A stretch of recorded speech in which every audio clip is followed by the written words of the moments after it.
Hey everyone, Jennifer Lee Chan here from NBC Sports Bay Area.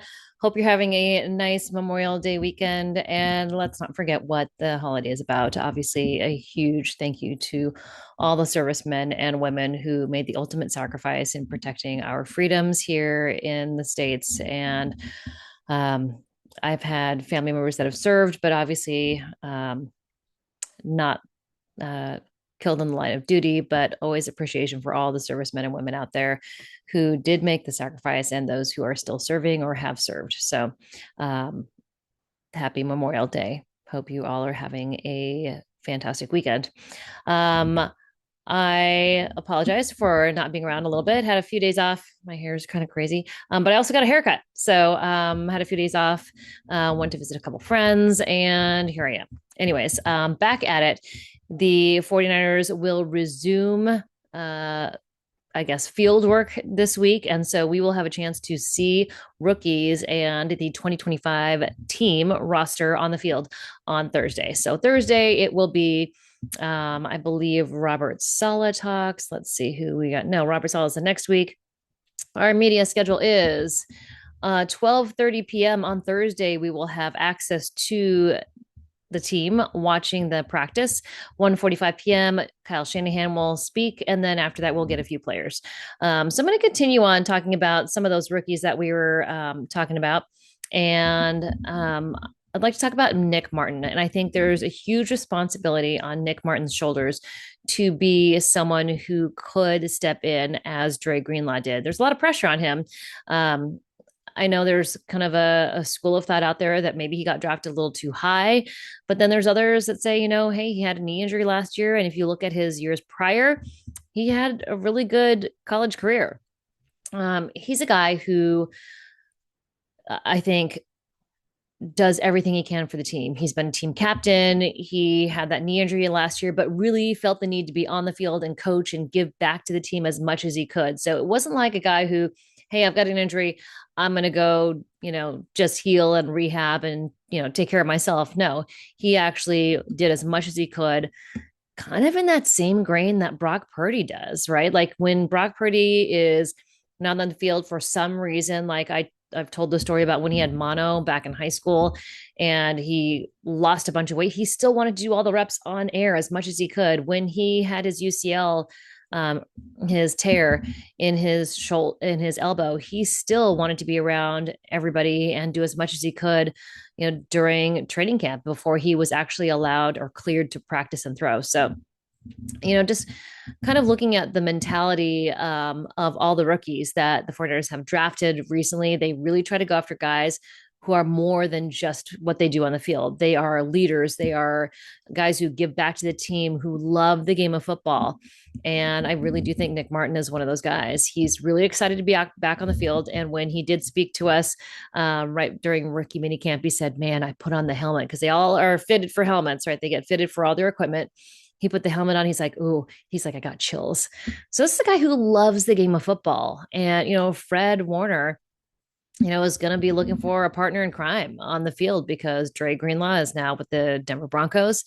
And so we asked Nick Martin, what is it about Fred Warner and Dre Greenlaw, who he called the dynamic duo? So Nick Martin is very aware that Dre Greenlaw and Fred Warner were the guys on the field, probably one of the best linebacker tandems in the league. And he said, it's just their motor and how they play the game. He's like, I appreciate that similar style. He feels like he plays the same way with reckless abandon, is what he said. For the guy next to you, to be the guy next to have the guy next to you playing that same way. So he's really excited to play or given the opportunity to compete to be the guy to play next to Fred Warner. So I think that's really important too. Nothing is given. He knows he's going to have to compete for it, and D Winters is a guy that they really liked before, and maybe he hasn't panned out as much as they had thought it would. But I know D Winters and Nick Martin, those guys are going to compete for who's going to play next to Fred Warner. I think it'll be something to watch during training camp. And he also said he loves coaches like Robert Saleh, all that energy, says it's completely a good thing. And that's what Johnny Holland said to him, come and compete. So that's a little bit on Nick Martin, the guy who comes arrives on the plane with shark slippers on and then wears them around the facility for his first day. He apparently has about 20 pairs of stuffed animal slippers that he wears around. So um, I think it's a lot on Nick Martin's shoulders. He is going to have the opportunity, but it's going to be a lot of hard work. But I think he's up for it. He's a guy who says he's 100% now. He's ready to compete and ready to work hard. So that's a guy who I think could be set for a big role because the 49ers have been looking for a guy, even before. We've talked about it. The 49ers try to draft, a year ahead, 2 years ahead. So, they drafted D Winters in hopes that he would take over when when Dre Greenlaw became a free agent. And now maybe they're not so sure if D Winters is the guy. So now they're preparing Nick Martin to maybe be the guy next to Fred Warner. He is kind of a similar body type, plays like his hair's on fire, which I know is important to the 49ers. So it is a thing. Other rookie that is going to be interesting to take a look at is Alfred Collins, the ginormous human being who is as tall as Michael Williams, but 50 pounds heavier. He is Trent Brown's cousin. And, all these guys that came in were like, oh my God, I met Fred Warner. But Alfred Collins said, hey, he's ready to come in. He's ready to do the work. And I think that's something that you hear permeating throughout all the rookie class. Not that, hey, I'm the guy. It's I'm going to work and I'm going to compete. And I think that's something that the 49ers have really been telling their rookie class, their younger classmen, that, hey, you're going to have to work to get where you want to be. But once you get there, you could be the guy. So there's opportunities for these guys if they play well, if they work hard, if they practice well, that they could be in the starting lineup come week one. Alfred Collins kind of models his game or really likes Calais Campbell, very similar body style. He also said he likes the way he attacks his work. So, there was kind of some debate whether Trent Brown, who is Alfred Collins' cousin, and, they're two entirely different people, but there was some issues with Trent Brown is, sometimes he would come in from the off season kind of a little bit more svelte, a little bit more in shape. And there were times where he wasn't as in shape. And so it sounds like Alfred Collins is like, hey, I'm ready to do the work.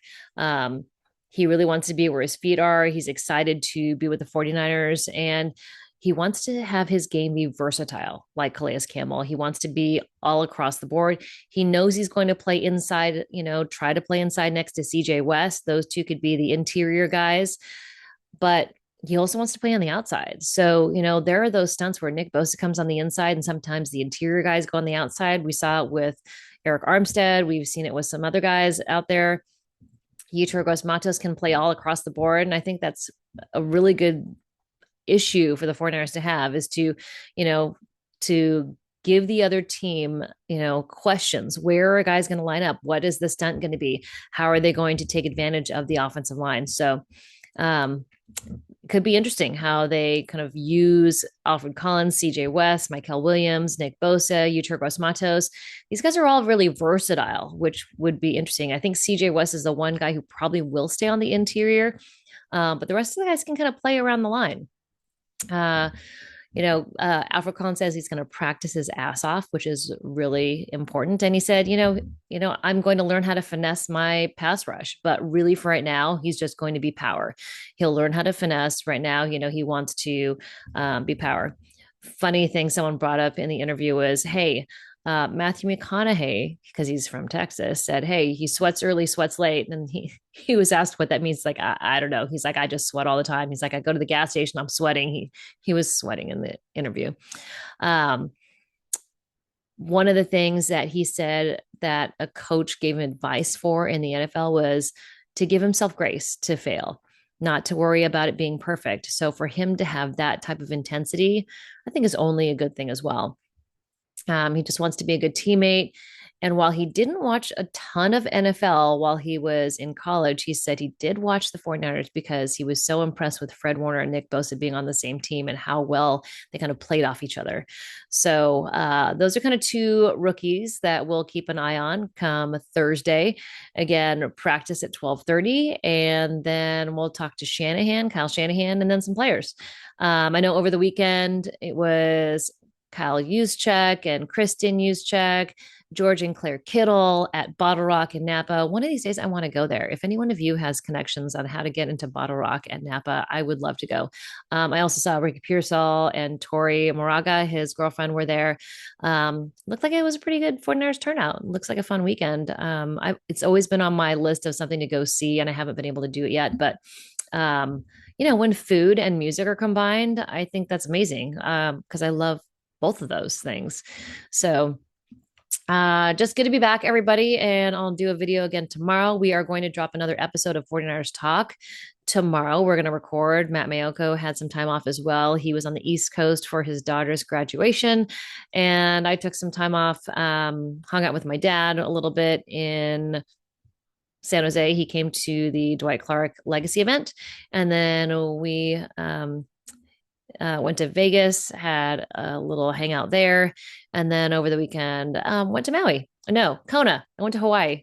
I usually go to Maui, but I went to Kona this time. Got a haircut, hung out with my friends over there, and yeah. So all right, we're back at it. Little break, but we're back at it, and I'll bring you all the news about the 49ers this week coming up because there's going to be new stuff to talk about. All right, hope you all are well, and we'll talk to you soon. Please subscribe. Let me know what you'd like to hear from everybody on Thursday. All right, talk to you soon. Bye.